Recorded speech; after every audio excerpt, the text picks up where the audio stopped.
about respecting the vote with the specific language that was put on. So without making these changes and not knowing how many parcels, because that was the problem, right? Is, well, with the language that was put on, there's no parcels, there are very few. Aren't we doing the same thing if we don't know?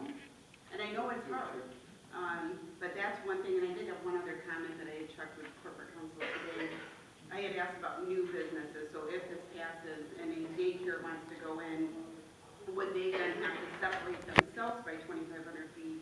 Because that could be problematic, right, for new businesses that want to come in.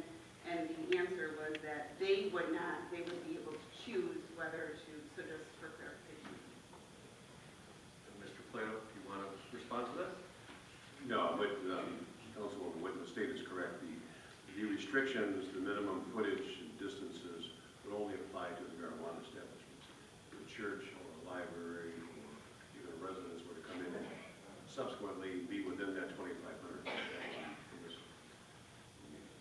Obviously, somebody may choose not to move in that location or not to buy their property in that location, but that's totally up to them at the time. Okay. Councilwoman Brayden? And also with the, one of the reasons that maybe we can't figure out how many parcels there are, because it's fluid, it changes all the time. So someone could move in or move out, or, business closed, and then that changes the, the spectrum, that changes the dynamic of the whole thing. So I think that what, with these changes here, this is the first reading, I think this reflects what the voters voted on, and I believe that, as clear as we can right now, with the information that we have. Mr. Chair, I downloaded today Google Earth with measurements, so actually it's pretty accurate from what I can tell. I would suggest as these come out, well, if someone has a business license and they want to do that on Valley Drive, that is provided by their engineers or and we can confirm it. And once it goes there, 2,500 feet, nobody else can go there. So. Well, I think I did have one point when we get to what is now 1710. We'll cover it, but just briefly, if two applications come in at the same time, the clerk can prompt that up. So I do have a proposed change when we get to what is now labeled 1710. Mr. Chairman. I'm sorry, Mr. Plato. I'm sorry. I just had I don't want to talk about it. We're on the zoning and we're not on the ordinance.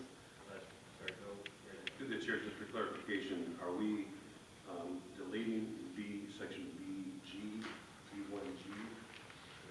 Yes. Foot restrictions, so that's going to be eliminated. Yes. Okay. And 8.2.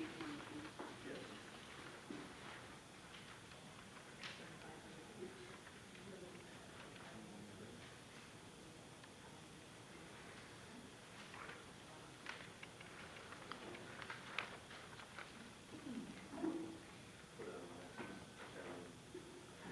All right. So, is there any further discussion from the council? Okay, so that's gone, okay. Hearing none, at this point, we'll open up for discussion from the audience. Please come forward. Good evening, Jeremy Bass, 6860 Jackson. I just want to say this is the first time I think I've seen all of you guys working together. That's all I have to say on that. Amazing, isn't it? And you're doing it because the residents, that's what they voted for. So I appreciate what you're doing up here. One question I do have through the chair to Councilman Johnson is you were talking about outdoor grow. Does that mean within residents and stuff too? I don't know how that would apply. I think we'd have to talk to the police chief. But Well, under the recreational, under recreational marijuana that we're talking about here, as absolutely, these are for commercial purposes. Home grow, if you are a healthcare provider, those statutes under the medical marijuana, the state statute, would still be That would be for medical. for medical, and you have to be a caregiver. Right, and if it's not, it's just somebody that wants to grow it for themselves. I know it doesn't. We have no ordinance, and I'm not aware of personal growth of marijuana. But thank you for doing what you're doing, that's all I have to say. I think the state law allows you to. Does it? Just to the chair, if I may. Well, this ordinance does not affect it. I guess the answer to this simple question is that this does not affect any other state law. Only this is, and of course, any city ordinance cannot conflict with state law. All right. Any further open discussion? Please come forward. Who's there first? Just tell I don't grow at home. All right, good evening, Council. Alex Garza, Crowley Street, Taylor. Mr. Mayor, Madam Clerk, Madam Treasurer, good evening as well. It's been a decade since I've addressed City Council as a community advocate, not a member of the council or as our state representative, and it's good to be back on this side of things. So thank you for having me today. After the last meeting of City Council, on March 21st, the council voted no on the first reading of the recreational marijuana commercial business ordinance, and then proceeded in a subsequent vote to turn down the zoning ordinance. I knew it was time to get involved to advocate to protect the voters of this city, the 56% of the voters that overwhelmingly said yes to the recreational marijuana ordinance in November of 2022. Now, I want to go back to when the citizens first formed a ballot initiative committee and collected over 1,500 signatures to put the recreational marijuana issue on the ballot. The original language of that citizen-led ballot initiative did not have any language about 2,500 feet buffer that we're seeing now. This council first approved putting that citizen-led ballot initiative on the ballot without the 2,500-foot buffer, but then voted to rescind that action. Council took the recommendation that the citizen-led ballot initiative was invalid for the Corporation Council, and City Council then proceeded to come up with their own ballot proposal, which this council added the 2,500-foot buffer without confirming whether or not there were any eligible parcels for that 2,500-foot buffer. The voters then went to the polls and voted overwhelmingly 56% of the vote to approve a ballot proposal that the City Council drafted and put to the voters. Voters voted in good faith, believing that they were going to do three things with this proposal. One, to repeal the ban on recreational marijuana establishments in the city. Two, adopt an ordinance to allow recreational marijuana establishments, limiting them to industrial districts only. And three, allow these establishments to exist with a buffer of at least 2,500 feet from each facility, schools, churches, libraries, and residential areas. I want to be very clear. It's not the fault of the voters or the citizens that worked diligently to collect those signatures for a ballot initiative that this City Council added a provision to the ballot proposal that is being called illegal because of there not being any conforming parcels in the city. However, it's incumbent upon our City Council to act for the will of the voters. I have heard City Council debate whether or not to make changes to a ballot proposal that was adopted by the voters.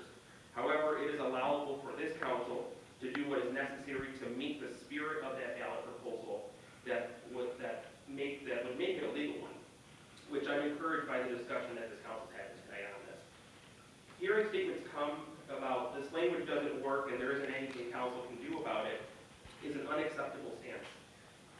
The citizens deserve to have their voice heard from every action they took by voting. It is up to this council to make it right for the majority of the people in our community that voted and want recreational marijuana facilities in Taylor. Council must work to meet what the voters intended by their yes vote. The Planning Commission's idea of adding a subsection in the required distance section satisfies that fear that we just discussed. The great news about this ordinance in front of you tonight is that it does exactly what the voters voted for, and it moved the process along as they voted for it. It is my hope that council agrees to move this zoning portion along so that voters can finally have their voices heard on this issue. Thank you so much, City Council. Appreciate it. Thank you, Mr. Garza. Is there any further comment from the public?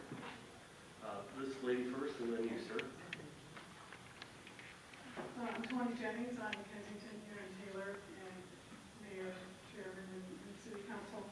I just want to make 2 points. One, that it is what 56% of the voters did vote for, so I suggest they put it back on the ballot.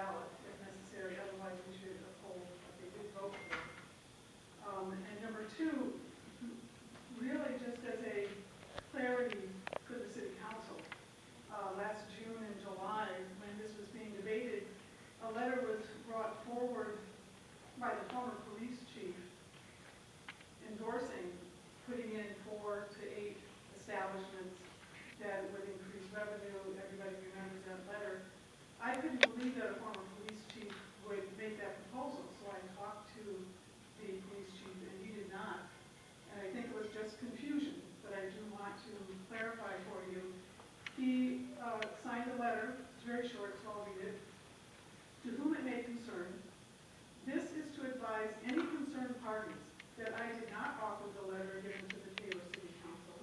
This letter was in regards to the marijuana ordinance that was being proposed. I was merely